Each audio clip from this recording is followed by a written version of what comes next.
Halo semuanya, pada kesempatan kali ini saya akan mempresentasikan tugas kimia analitik kualitatif saya yang berfokus untuk menganalisis anion dan kation pada beberapa produk dalam kehidupan sehari-hari. Nah, sebelumnya perkenalkan nama saya Retno Arsana Gustawardani dengan NIM 184241015. Baik, selanjutnya kita akan mempelajari tentang kimia analitik kualitatif. Apa sih kimia analitik kualitatif? Kimia analitik kualitatif adalah cabang ilmu kimia yang mempelajari cara mengetahui ada atau tidaknya ion, unsur, atau senyawa dalam suatu sampel tanpa mengukur jumlahnya. Analisis ini penting dalam berbagai bidang seperti industri, kesehatan, dan juga lingkungan. Karena apa? Karena dapat mendeteksi ion dan senyawa anorganik melalui reaksi kimia tertentu. Dalam kehidupan sehari-hari, banyak produk dan lingkungan mengandung ion anorganik maupun logam berat sebagai akibat aktivitas manusia. Oleh karena itu, kita menggunakan test kit kimia yang dikembangkan sebagai metode analisis kualitatif yang sederhana, cepat, dan praktis untuk mendeteksi zat-zat tersebut. Nah, sebelumnya ada yang tahu belum nih test kit itu apa?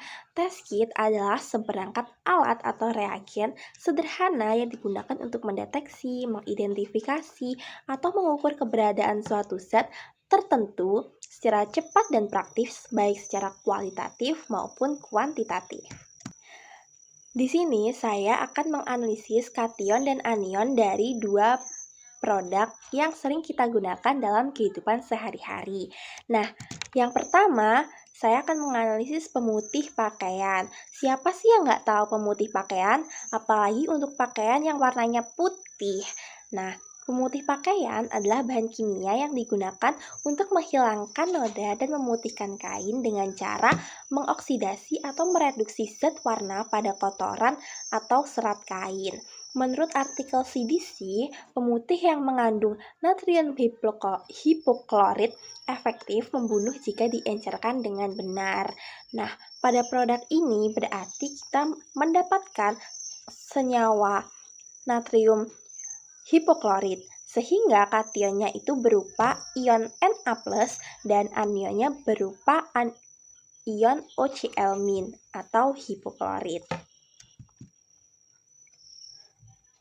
Nah, gimana sih cara kerja dan prinsip test kit ini? Yang pertama, kita lakukan pengenceran sampel pemutih pakaian tadi dengan Aquades, lalu dibagi larutan tersebut dengan beberapa untuk mendeteksi kation dan anionnya. Untuk yang pertama, kita akan mendeteksi kation dari pemutih pakaian ini. Nah, tadi kan kita udah nyebutin nih, kationnya apa? Nah, kationnya kan Na+ nih. Kita gunakan kawat OC dan HCl, lalu dicelupkan dalam larutan dan dipanaskan di nyala api. Jika diperoleh nyala api berwarna kuning, maka disimbolkan terdapat ion natrium. Nah, yang kedua yaitu uji anion hipoklorit. Nah, menurut Vogel, hipoklorit merupakan oksidator kuat dan mudah bereaksi dengan ion iodida untuk menghasilkan yodium yang dapat dideteksi menggunakan pati sebagai indikator. Jadi, reaksinya yaitu reaksi yang pertama itu ada reaksi oksidasi iodida oleh hipoklorit, di mana larutan yang kita buat tadi yang kita encerkan dengan Aquades ditambah 2 imin yang berasal dari larutan Ki.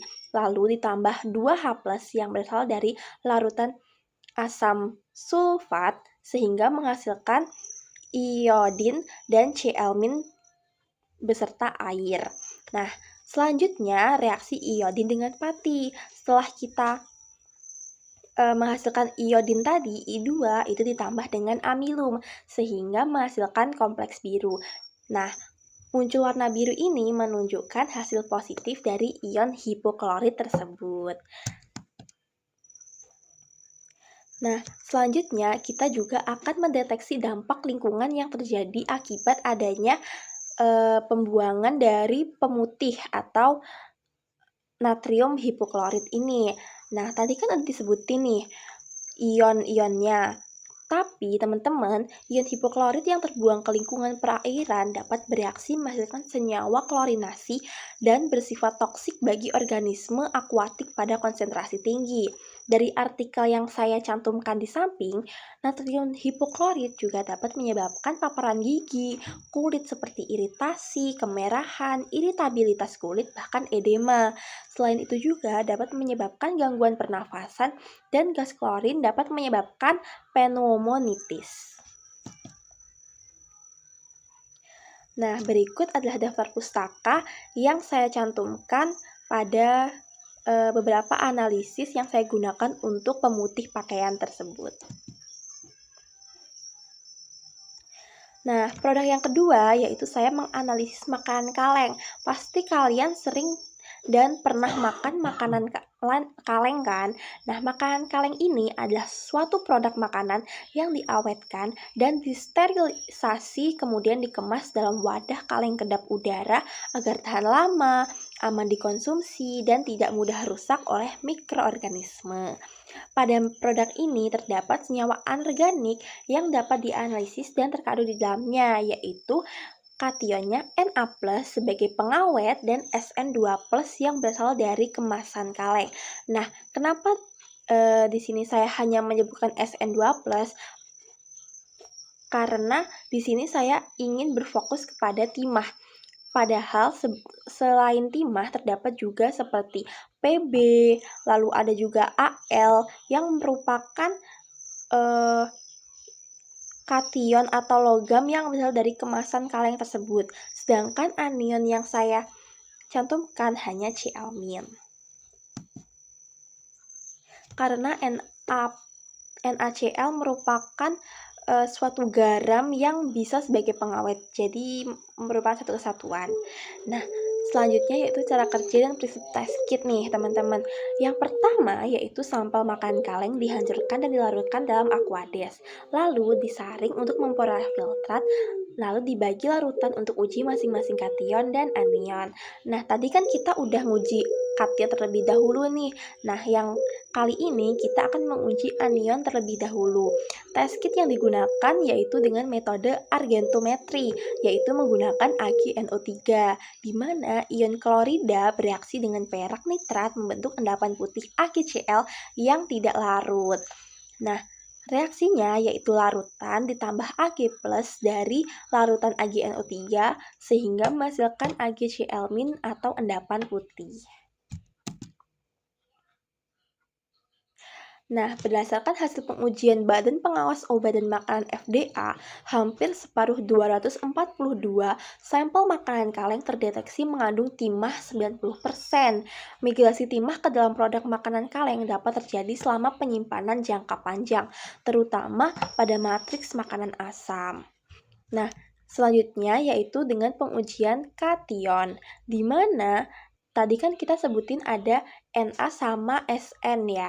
Nah, karena pada produk kita yang pertama kita udah melakukan uji kation Na dengan uji nyala api.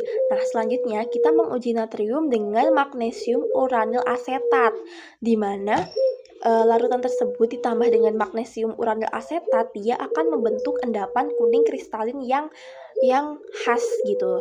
Nah, yang kedua itu ada uji timah, di mana pengujian ini dilakukan dengan merkuri klorida, di mana ion Sn2+ bersifat kan dia kan sifatnya pereduksi nih, sehingga dia itu mereduksi Hg2+ menghasilkan Hg2Cl2 atau Hg yang muatannya tuh 0, ditandai dengan perubahan warna. Warnanya apa sih?